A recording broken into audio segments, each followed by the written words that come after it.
Son las 2 de la tarde con 17 minutos, 2 con 17 minutos y como siempre le agradezco mucho al diputado Fernando Manzanilla que está en receso en la Cámara y pues estoy seguro que estás resguardado con la familia, Fer, pero hay temas que son importantes que no podemos soslayar y de los que tú has participado. Recuerdo perfectamente hace varias semanas que nos hablabas aquí de la gravedad y el problema del coronavirus y de que había que tomar medidas. No sé si se tomaron a tiempo o no, pero se están tomando ya y hoy incluso amanece el gobierno federal en este momento suspendidas sus actividades. Muy buenas tardes y muchísimas gracias, Fer Manzanilla. Muchas gracias, tocayo, gusto en saludarte. Efectivamente, el tema del coronavirus empezamos a tocar ese tema pues casi al inicio del periodo de sesiones en febrero. En aquel entonces pues no era un tema todavía en México. Y lo seguimos tocando y bueno, hemos seguido pendiente del tema porque consideramos, y yo considero en particular que es un tema de extrema gravedad, de extrema urgencia y creo que todavía ni siquiera hemos llegado a dimensionar el impacto que va a tener en el país. Hoy podemos decir que estamos tranquilos porque los casos son pocos, pero bueno, la curva que llaman ya en etapa 2, la curva que comienza a ser exponencial, implica que en las próximas semanas, no sé si 2, 3 semanas, estaremos ya en una situación mucho más delicada, ¿no? Y podría durar un buen rato. Pudiera, yo he estado, digamos, estudiando el tema y cuando digo que esto puede durar 3, 4 meses, 5 meses, creo que no estoy exagerando. Precisamente, Fernando, hay temas que ya se empezaron a ver, el impacto que tiene el coronavirus en la economía. El día de hoy incluso hubo una reunión en la que participó el presidente López Obrador con el G20, el grupo de los 20, las economías más importantes, hablando y preocupados de un asunto que nos toca de alguna manera a todos. Y aquí en México, concretamente, estamos hablando de qué se puede hacer para apoyar a las pequeñas y medianas empresas que son las que de arranque, las primeras que empiezan a tener ya problemas. Bueno, es que el problema, tocayo, lo van a tener no solo las empresas o las pequeñas y medianas empresas, también lo va a tener ese enorme porcentaje de la población económicamente activa, cerca del 60% de la población económicamente activa que vive en la informalidad. O sea, ¿qué es lo que pasa? ¿Cuál es la solución, digamos, en términos de salud pública al tema del coronavirus? Si lo hemos escuchado en todos lados, hasta hay un muñequito que sacó la Secretaría de Salud que se llama Susana Distancia, ¿no? Es el tema del distanciamiento, de que guardemos una distancia prudente. Mucha gente se está quedando en casa, aquellos que pueden, muchos otros no pueden y salen, pero tratan de mantener una cierta distancia. ¿Cuál es el impacto que tiene este tema del distanciamiento social?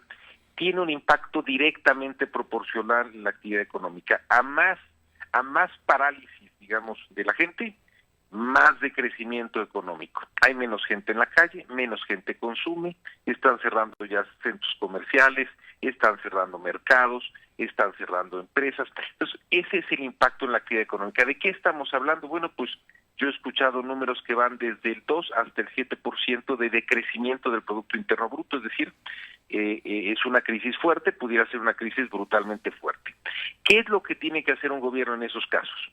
Cuando las cosas se ponen mal, los gobiernos tienen que ejercer más gasto público, particularmente más inversión pública. Pero, ¿cuál es el problema que tenemos en México? Si hay menos dinero en la economía, hay menos recaudación para el gobierno, por un lado.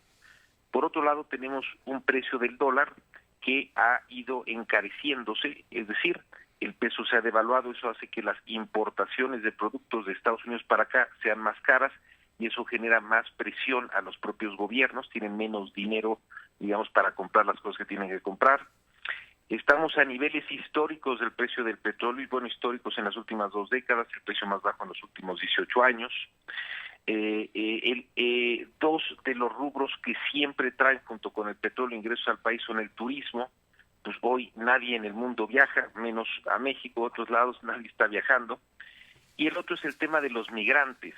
Los migrantes siempre mandan una cantidad importante de dinero de Estados Unidos a México, pero hoy los migrantes están presionados porque tampoco tienen empleos allá, los están corriendo, tienen que ahorrar, tienen que utilizar el dinero para ellos mismos. Entonces, todo eso hace lo que yo he llamado la tormenta perfecta para la economía mexicana. ¿Y qué tiene que hacer el gobierno?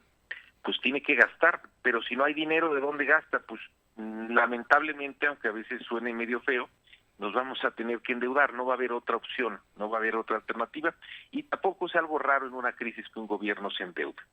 Y esos son los temas que yo he venido tratando un poco en la Cámara de Diputados, que los gobiernos, el gobierno federal, los gobiernos municipales y estatales tienen que tomar medidas en 6 grandes rubros, y te los voy a decir muy rápidamente. Una, Sí. rubros fiscales, es decir, incentivos fiscales específicos a las empresas, como tú dices, a las pequeñas y medianas empresas. Por ejemplo, los municipios pueden bajar el predial a ese tipo de empresas. Los gobiernos estatales pueden bajar el impuesto sobre nómina, y el gobierno federal igual puede generar algún otro tipo de incentivo fiscal a ese tipo de empresas que van a ser las más golpeadas. En segundo lugar, política monetaria, es decir, el Banco Central, Banco de México aquí en nuestro país, tiene que generar muchas condiciones de liquidez bajando las tasas de interés. Eso ha venido sucediendo justamente para que haya recursos y liquidez en la economía. El tercer tema de los 6 es regulación financiera. Necesitamos que los bancos presten, y no solo que presten, sino que además reestructuren las deudas. Hemos visto una extraordinaria respuesta de los bancos, de la Asociación Mexicana de Bancos, donde ellos definieron ya que los bancos van a tomar una postura de reorganizar las deudas de las personas, de tarjetas de crédito, de hipotecas, de empresas, de todo, de coches, en fin, para que la gente tenga entre 4 y 6 meses de gracia adicional.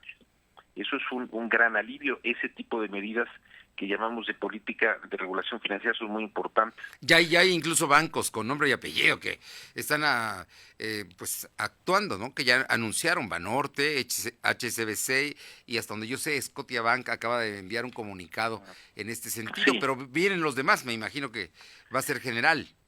El primero que anunció tal cual el tema fue Banorte, pero Sí. la Asociación Mexicana de Bancos mandó una circular diciendo que había un consenso entre todos que iban a hacer ese tipo de políticas. Yo creo que Banorte se adelantó, pero creo que vamos a ver prácticamente a todos los bancos en esa lógica, ¿no? Porque la gente no va a tener cómo pagar.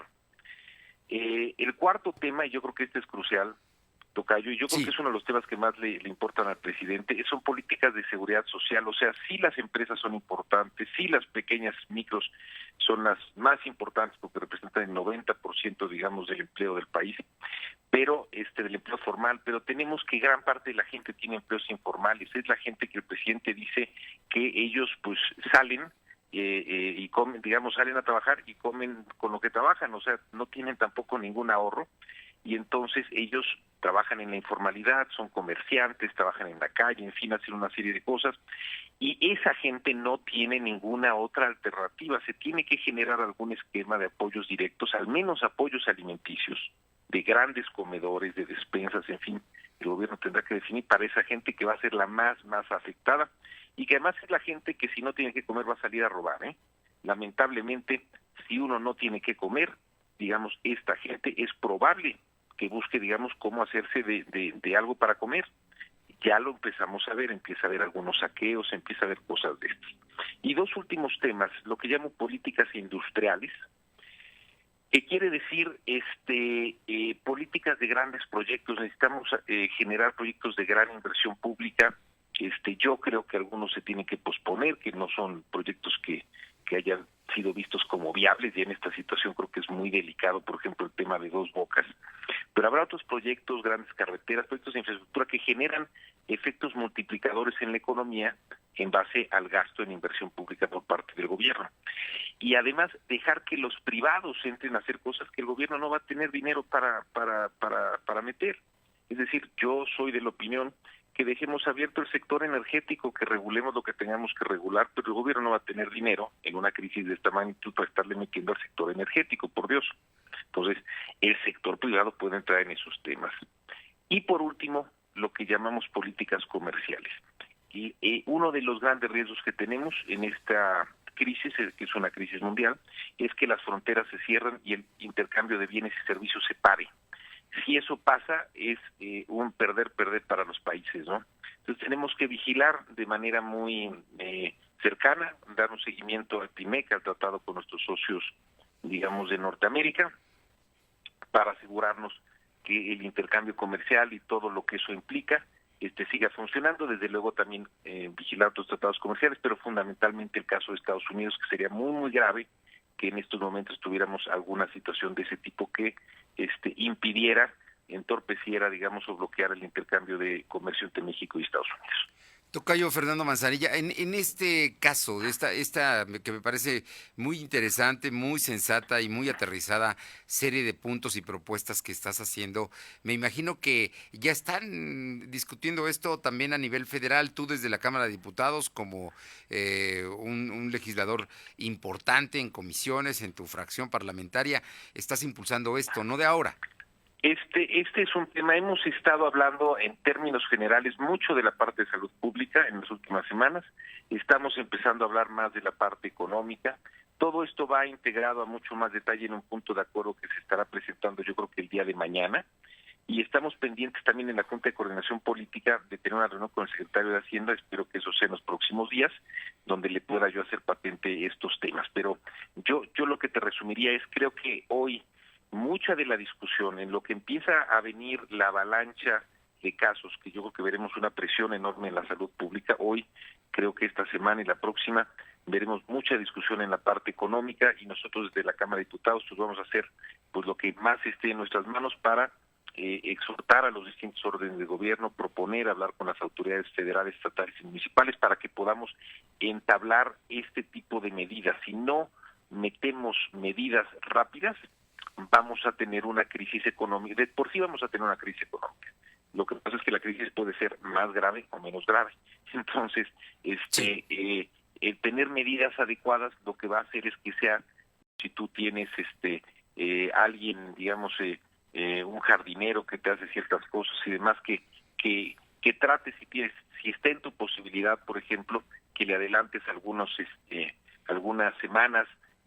Son épocas donde va a faltar mucho el dinero, mucho, y entonces, ¿qué podemos hacer? Bueno, pues todos tenemos que ahorrar, todos tenemos que ser muy austeros, todos tenemos que ser muy disciplinados con el dinero va a faltar, esa es una realidad, va a faltar en las familias, en los gobiernos, en el país entero, y tenemos que ser muy prudentes en eso. Los que tengan más posibilidad, pues también ayudar a los que están a su alrededor. Lo que te decía yo, va a haber muchísima gente que no va a tener que comer, habrá gente. Por ejemplo, nosotros tenemos un programa que vamos a estar lanzando ahora en el Distrito 12 de la capital, pero bueno, un programa justamente de alimentación. Sí. Esos son el tipo de cosas que nosotros, bueno, yo en mi función de diputado puedo hacer, pero todos tenemos que ser muy cuidadosos y creo que quizá te hablé mucho de todo lo negativo, malo, lo que hay que vigilar porque se nos viene encima.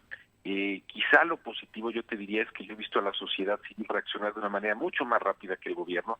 La sociedad civil antes entró en el tema de distanciamiento, está tomando medidas económicas la sociedad civil antes que los propios gobiernos, y yo creo que va a ser una gran oportunidad donde tengo la impresión que vamos a ver mucha solidaridad por parte de los propios mexicanos. Entonces, los que tengan más posibilidad, pues ayudar a los que tienen menos posibilidad, eso va a ser clave. Porque se dice fácil, pero si 60% de la población económicamente activa vive en la informalidad y llegamos a un punto de parálisis que es factible que lleguemos en términos de actividad económica, ese 60% de la población económicamente activa, que son decenas de millones de mexicanos, ¿de qué van a comer? Entonces, cuidemos, ahora sí que cuidemos nuestros centavos, cuidemos nuestros recursos, seamos muy, muy, muy prudentes y si tenemos algo que nos sobre, ayudemos al próximo. Pues ahí está. Fernando Manzanilla Prieto, como siempre, un gusto saludarte. Son momentos importantes y hay que tomar las cosas con prudencia, pero sin duda hay que tomar acciones y creo que coincido contigo en que la sociedad ha actuado ejemplarmente una vez más. Ejemplar, así es, Tocayo. Fernando Manzanilla, como siempre, un gusto. Un abrazo. Un abrazo. Fernando Gracias. Manzanilla, vicecoordinador del Partido Encuentro Social en la Cámara Federal de Diputados. Son las 2:32.